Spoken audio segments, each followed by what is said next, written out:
On opening night of the 2017 NBA season, just 3 months after signing a $128 million contract with the Celtics, Gordon Hayward went up for an alley-oop and came down in just about the worst way possible.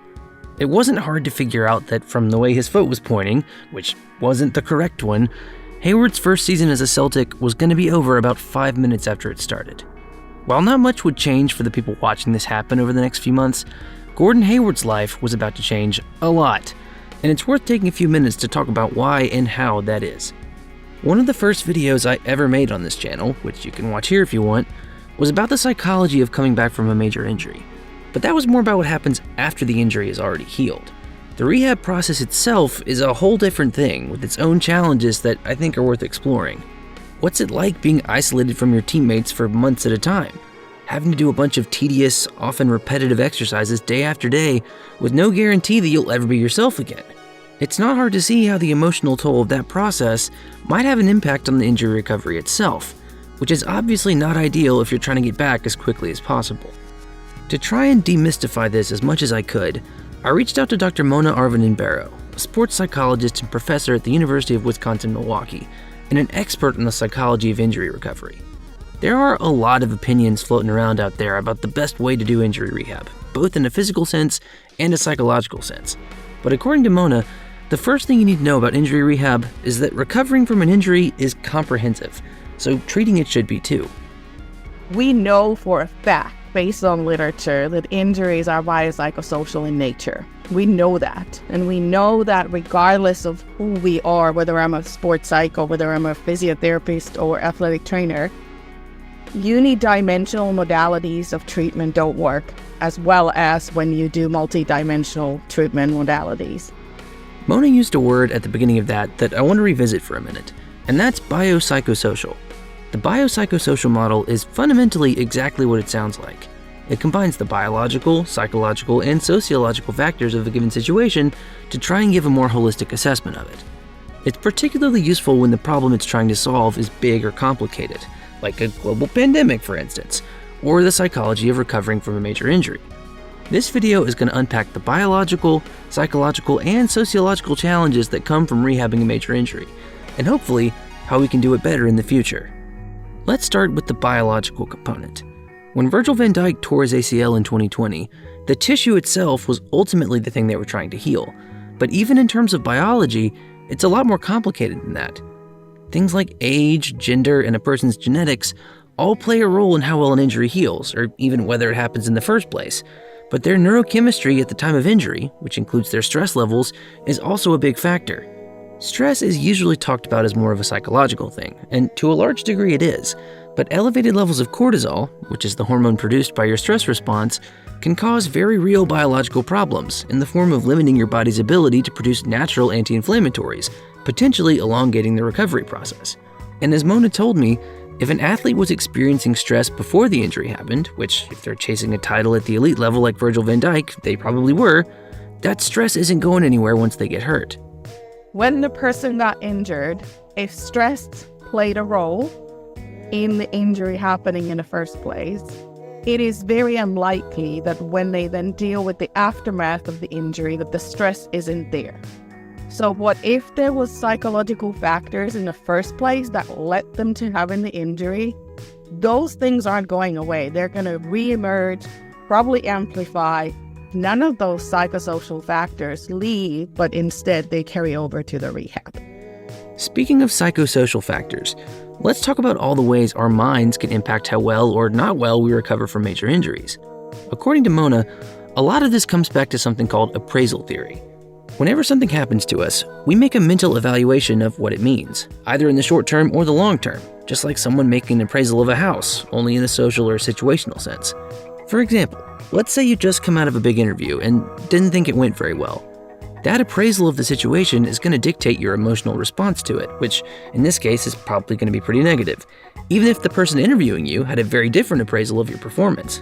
And we make these appraisals all the time, including when we're assessing something like a major injury. Mona says that athletes make appraisals of their injury situation at 3 key points: the moment the injury occurs, the moment you receive a diagnosis, and at various milestones in the rehab process. And in any one of those three situations, an athlete's appraisal of their circumstances, especially as it pertains to their expectations, can have a huge impact on their attitude towards their rehab. If one perceives the injury to be worse than it actually is, then upon diagnosis, they're going to feel a lot more relief and the positivity returns. Or if they were like, oh, this is no big deal, my athletic trainer said that this is perfectly fine, and then they reveal that, nope, it's a meniscus tear and you're off for 8 months, then their next appraisal upon that diagnosis is likely to be different. And as the rehab process goes on, those mental appraisals continue to be a factor, especially as more and more sport-specific exercises get added into their program. Every time you move in a rehab from, oh, let's get inflammation down, we need to increase range of motion, then we move into strength phase, then we move into balance phase, then we start moving on sport-specific activities. Every time after an injury, the person is going to have an appraisal. And then you're like, oh, am I ready for this? Oh yeah, that's fine. I'm good with this. But it's like every time you ask them to engage in a new behavior, they're going to have a new appraisal, which elicits an emotional response, which then has an impact on their psychophysiology, like how tense they how are they nervous? Are they excited? Are they confident? All of those kind of things. And then that will have an effect on how they then end up engaging and behaving in that way. From that answer, it should be starting to become clear that while the biopsychosocial approach is technically made up of 3 independent categories, all of those seemingly separate components intermingle and feed off of each other the whole time. Psychological appraisals and the reactions to them create biological responses, like tension. Biological reactions like swelling or pain create anxiety about the future and what's going to happen next. And all of it is impacted by the final piece of this puzzle, the social element. The social context in which an injury occurs is an incredibly important part of how that injury is appraised. If you or I were to blow out our Achilles playing basketball, we're going to have surgery and go through rehab to get back to playing just like anyone else would. But what separates us from someone like Kevin Durant doing the same thing, other than the obvious, is the social environment in which that is taking place. People's livelihoods depend on whether or not someone like him gets back to his best as quickly as possible, in a way that none of us will ever really have to worry about. And that pressure can cause real behavioral changes in the rehab process. Dodgers pitcher Daniel Hudson missed the better part of 2 seasons in the early part of his career, recovering from back-to-back Tommy John surgeries, and has spoken about how he felt hesitant about being open with team doctors about his pain, specifically because he understood what doing so might mean. There is an insane amount of social pressure on athletes to stay as available as possible, as much as possible. So much so that, as we've discussed on the channel before, they'll often push through injuries to make that happen. But throughout the rehab process, in addition to the social isolation of training away from your teammates, emotions like frustration and even shame can start to become a factor as they continue to not be available. And that kind of thing can have a real effect on injury recovery, especially if they get a strong sense of identity from their work. If an athlete doesn't get that much of their personal worth from their job, or even if things aren't going well or if they're burnt out, the appraisal of an injury can actually be positive. Like, sweet, I get a few months off from this really draining job to spend time with my family and give my brain and body the rest they need. In that scenario, rehab is actually kind of a break. But if you're your team's best player and they very clearly need you to succeed, you probably feel differently. Put another way, your appraisal of the injury is just as much about what it means to you as it is about the tissue itself.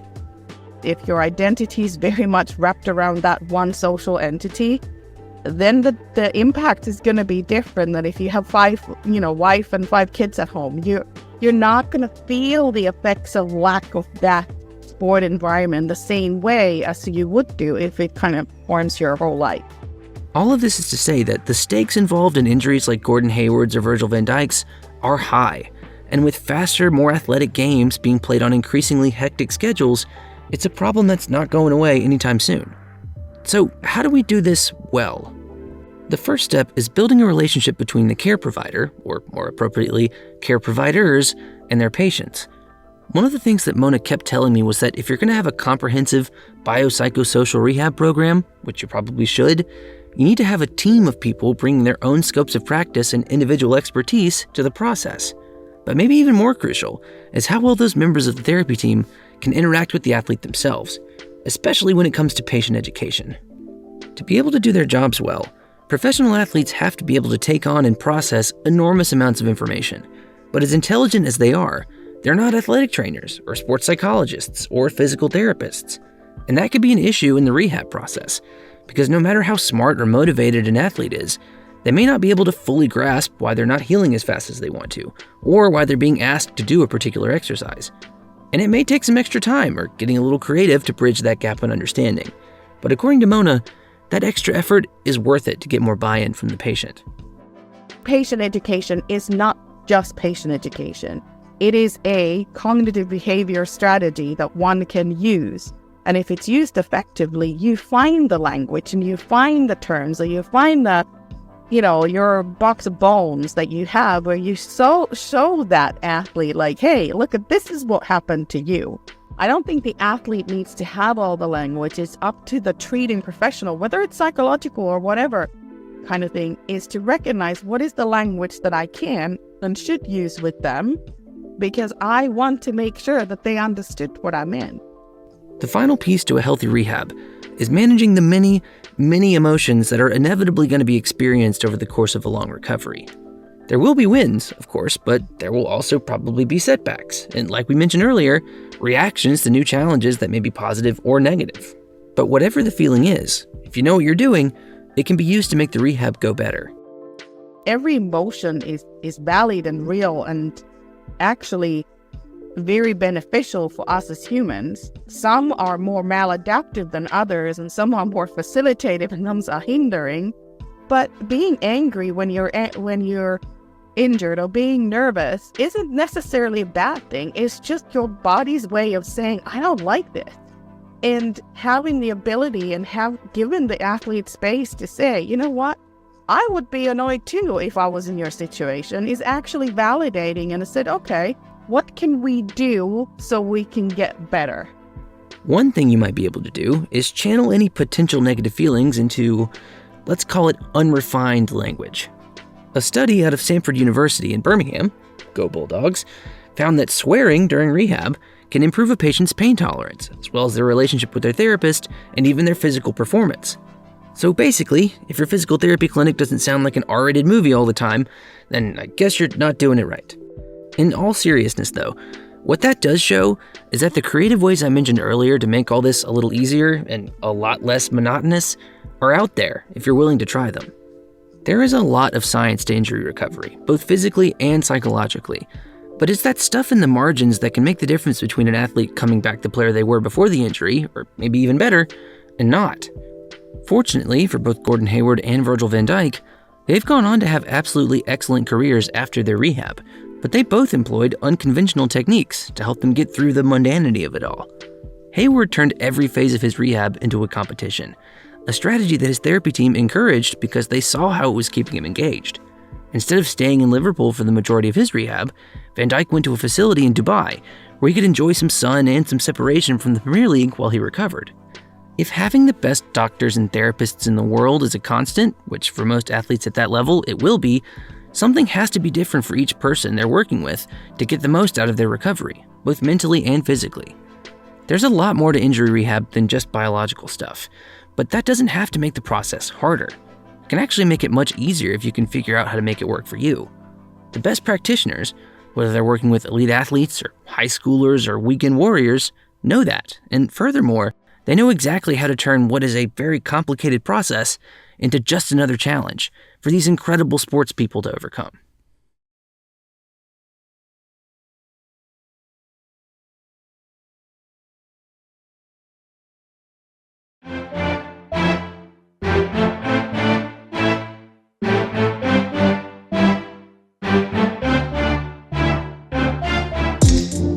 Hi everyone, my name is Will, and this is my channel, Student of the Game, where we do investigations into all things sports psychology and culture. I got out of my comfort zone a little with this one, and into more of the physical side of things than the psychological, which is why I was so very grateful to have such a great guest to help bridge the gap. Dr. Arvind Imbero is one of the most distinguished researchers and teachers out there in the psychology of injury recovery, and although I still technically can't say her name correctly, it was really great to get to pick her brain for a little bit. The entire interview is available now on my Patreon page, as well as all the other ones we've done for various episodes. So sign up at the link in the description if you're at all interested in those, which you should be, because they're great. Until next time though, I'm Will, and this is Student of the Game. Bye.